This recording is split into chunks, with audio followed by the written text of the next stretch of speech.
నమస్తే బీఆర్కే భక్తి ఛానల్కి స్వాగతం. నేను పద్మ. ఈ రోజు మనతో పాటు స్టూడియోలో ఉన్నారు ప్రముఖ ఆధ్యాత్మికవేత్త, జ్యోతిష్య పండితులు, రాజ్యశ్యామల చారిటబుల్ ట్రస్ట్ వ్యవస్థాపకులు బ్రహ్మశ్రీ నిశాంత్ శర్మ అవధాని గారు ప్రస్తుతం మనతో పాటు స్టూడియోలో ఉన్నారు. వారిని అడిగి మనకున్న సందేహాలన్నింటినీ కూడా నివృత్తి చేసుకునే ప్రయత్నం చేద్దాం. నమస్కారం గురుగారు. మహాదేవ. గురుగారు, నిర్జల ఏకాదశి అసలు ఏంటి, ఆ విశిష్టత ఏంటి, ఎలాంటి నియమాలు పాటిస్తే మంచిది, ఆ రోజు ఏమేం చేయాలి అసలు? చాలా మంచి ప్రశ్న తల్లి. ఇప్పుడు వాస్తవానికి ఏంటంటే కలియుగంలో చాలామందికి తెలియంది ఏంటి అని అంటే ఏకాదశులు వస్తూ ఉంటాయి. ప్రతి నెల 2 ఏకాదశులు వస్తాయి, దశమిలు 2 వస్తాయి. ప్రతి ఒక్క తిథి నెలకు 2 వస్తాయి. ఒకటి శుక్లపక్షము, ఒకటి కృష్ణపక్షం. అయితే ఈ నిర్జల ఏకాదశి ఏంటి అని అంటే పశువుల దగ్గర నుంచి మొదలుకొని మానవుల వరకు కూడా నీరు సేవించకుండా ఉండేటువంటి ఏకాదశి. ఆ రోజు నీళ్ళు నిషేధం అన్నట్టు, ఆ ఒక్కరోజే. దీనికి ఒక చిన్న కథ చెప్తా తల్లి విషయంలో. మొదలు పూర్వము ఒక బీద బ్రాహ్మణ కుటుంబం ఉండేటువంటిది. ఆ బ్రాహ్మణ కుటుంబము వాళ్ళ ఇంట్లో ఒక పిల్లవాడు పుట్టాడు. ఆ పిల్లవాడికి ఎంతసేపు తిండే కావాలి, ఒక బగాసుల్లాగా తింటాడు. ఇక తల్లిదండ్రులకు సరిగ్గా ఆస్తులు కూడా ఉండేటువంటిది కాదు. వాడికి తిండి మేపలేక, అంటే పిల్లవాడికి తిండి పెట్టలేక ఈ పిల్లవాడిని ఏం చేస్తారు, ఒక మంచి వేద పాఠశాల చూస్తారు, తీసుకుపోతారు. అయ్యా గురుగారు, మా వాడు ఇట్లా అంటే ఉదయం పూట కేవలం పాలే ఇస్తాము, మధ్యాహ్నం భోజనం, రాత్రి భోజనమే పెడతాము, అంతే, ఇంకేం ఉండదంటే పిల్లవాడు నాకు పొద్దున టిఫినే కావాలి అని అంటాడు. లేదు నాన్న, కేవలం పాలే ఇస్తాము, పాలే తాగాలి అని అంటారు. సరే అని చెప్పేసేసని పిల్లవాడు జాయిన్ అయిపోతాడు. మొదటి నుంచి ఏకాదశి వచ్చేంత వరకు రోజు ఉదయం పాలు, మధ్యాహ్నం భోజనం, సాయంత్రం భోజనం. ఏకాదశి వచ్చింది. ఏకాదశి వచ్చిన తర్వాత పిల్లవాడు ఇంకా పాలు ఇవ్వలేదు ఏంది అని చెప్పేసి ఆలోచించాడు.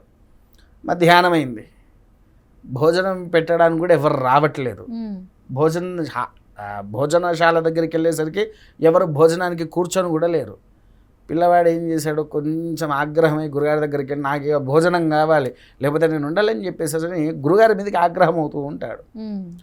ఆగ్రహం అవుతూ ఉంటే, సరే నువ్వు ఇప్పుడు భోజనం చేయాలా, నువ్వు తప్పదా అంటే, నాకు తప్పదు, నాకు ఖచ్చితంగా భోజనమే కావాలి అని అంటాడు.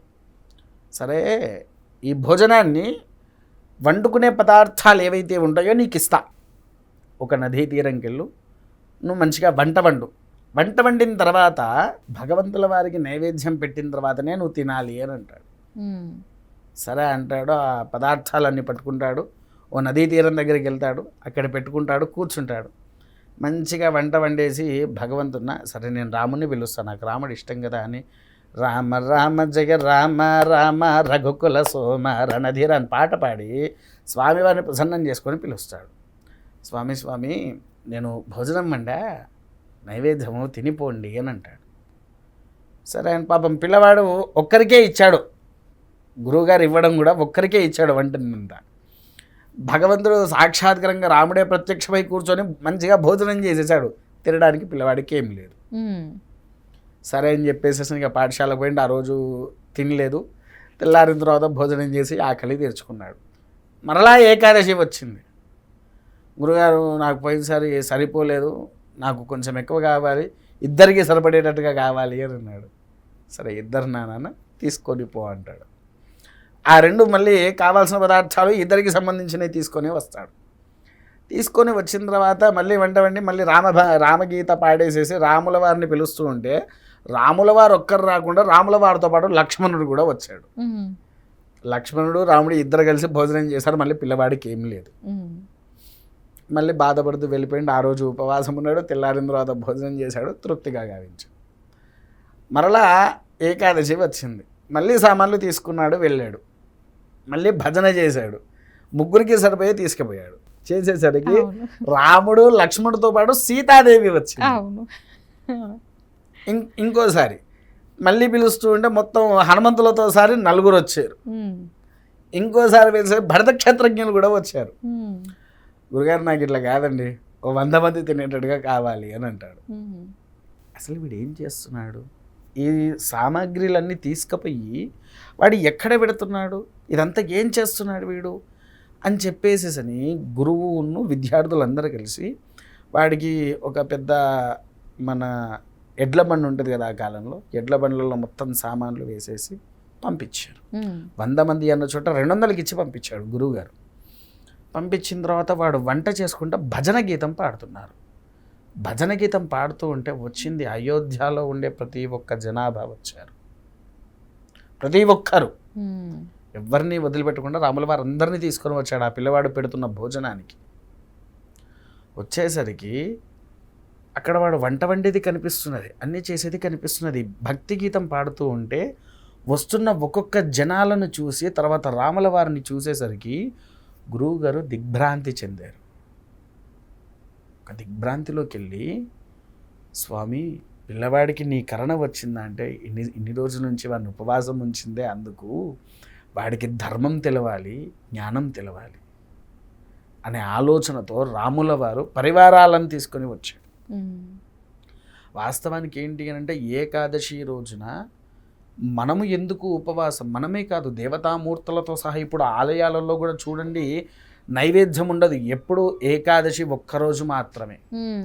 ఏకాదశి రోజు పులికాపు అని అంటారు. పులికాపు అంటే ఐడియా ఉందారా తల్లి?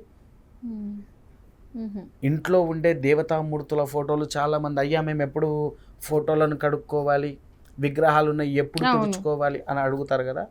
అది చేయాల్సింది కేవలం ఏకాదశి రోజు మాత్రమే. మిగిలిన ఏ తిథులలో ఏ వారాలలో పనికిరాదు, చెయ్యకూడదు. ఎందుకనంటే సంపూర్ణమైన నీరాల ఉపవాసాలు ఉండేది ఎప్పుడయ్యా అంటే కేవలం ఏకాదశి ఒక్కరోజు మాత్రమే. ఆ ఏకాదశి రోజు నువ్వు ఎప్పుడైతే ఉపవాసం ఉంటావో సంపూర్ణ దేవతా అనుగ్రహం నీ ఇంటి యందున వచ్చేసేసి సిరి సంపదలు కూడా విరదిల్లుతూ ఉంటాయి. కొంతమంది ఇళ్లలోకి ఎప్పుడైనా నువ్వు వెళ్ళలేదో తల్లి, ఎవ్వరు వచ్చినా భోజనం పెట్టకుండా పంపించారు. కొంతమంది ఇంట్లో ఉన్నా దాచుకుంటారు, మా దగ్గర ఏం లేవు అంటారు. అవునా? అలా నిండుగా ఉండేది ఎప్పుడయ్యా అంటే ఏకాదశి ఉపవాసాలు ఎవరైతే ఆచరిస్తారో, ఈ ఏకాదశి ఉపవాసాలు పక్క వారికి చెప్పి ఎవరైతే నేర్పిస్తారో వారి ఇంట్లో ఆ వంట వండే పాత్ర ఏదైతే ఉందో అది సంపూర్ణమైన అక్షయ పాత్ర కింద ఉంటుంది. అంటే ఎవరు వచ్చినా వారి ఇంట్లో ఆ కడుపు నిండి సంతోషముతో బయటికి వెళ్తారు. ఇంత విశిష్టత ఉన్నది కేవలం ఏకాదశి ఒక్కటే తల్లి. అందుకోసమే మనం నీరాల ఉపవాసము అనేది సంపూర్ణంగా ఏకాదశి రోజు మాత్రమే. అందులో ముఖ్యమైనది ఈ జ్యేష్ఠ మాసంలో చాలా ప్రయోజనాలు ఉండేటువంటి మాసం. ఎందుకు అనంటే శనేశ్వరుడి యొక్క భార్య అయినటువంటి జ్యేష్ఠాదేవి పుట్టింది. తన భర్తను ప్రాణాలతో కాపాడుకోవాలని యముడితో యుద్ధం చేసిన సావిత్రీదేవి, వట సావిత్రి వ్రతము అని వస్తుంది, విన్నారా? అట్లా ఎన్నో అద్భుతమైనటువంటి మాసము ఈ జ్యేష్ఠ మాసంలో ఉంది. ఇంకొంతమంది అయ్యా నాకు గురుబలం లేదు అని అంటారు చూసారా, ఆ గురు బలాన్ని పెంచేది కూడా ఈ జ్యేష్ఠ మాసమే. విన్నారా తల్లి? అందుకోసం ఈ జ్యేష్ఠ మాసంలో మనం ఆచరించవలసినటువంటి విధిక్రతువులను కనుక మనం ఆచరిస్తే మనలో ఉండే సంపూర్ణ దరిద్ర నివారణ అనేది జరుగుతుంది. చాలా మంచి వివరాలు అందించారు గురువుగారు, ధన్యవాదాలు. మహాదేవ.